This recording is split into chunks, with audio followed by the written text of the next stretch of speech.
संध्या काल का समय था। आसमान पर घने बादल उमड़ आए थे। लगता है जोरों का तूफान आने वाला है।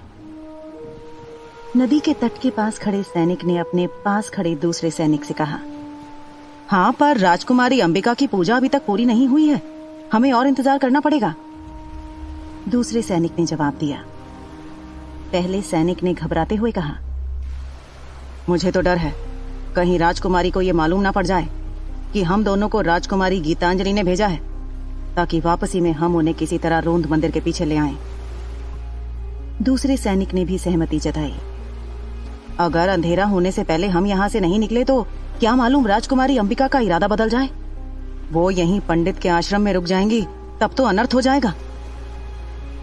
दोनों सैनिक आपस में बात ही कर रहे थे कि तभी राजमहल के पंडित दीनानाथ अपने घोड़े को दौड़ाते हुए नदी के तट से थोड़ी दूर पर रुके। वो झट से अपने घोड़े पर से उतरे और तेजी से नदी के तट की तरफ दौड़े, जहां राजकुमारी अंबिका पूजा कर रही थीं। दोनों सैनिक जो कि पास में ही खड़े थे, राजमहल के पंडित को देखकर अचंभित हो उठे। ये पंडित जी इस वक्त यहाँ क्या कर रहे हैं?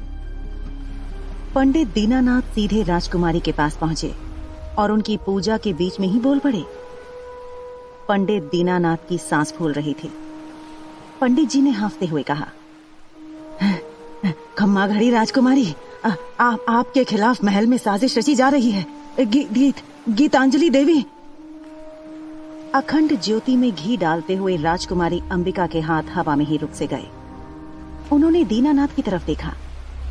दोनों आंखों में ज्वाला भड़क रही थी, लेकिन चेहरे पर असीम शांति।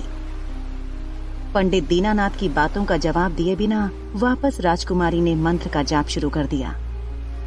अब इंतजार के सिवा पंडित दीनानाथ के पास कोई रास्ता नहीं था।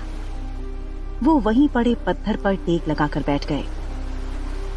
कुछ ही देर में पूजा संपन्न हुई तो राजकुमारी अंबिका अपने पूजा स्थल से उठकर नदी के छोर पर आईं और अपने हाथ में पकड़े कलश को खोलकर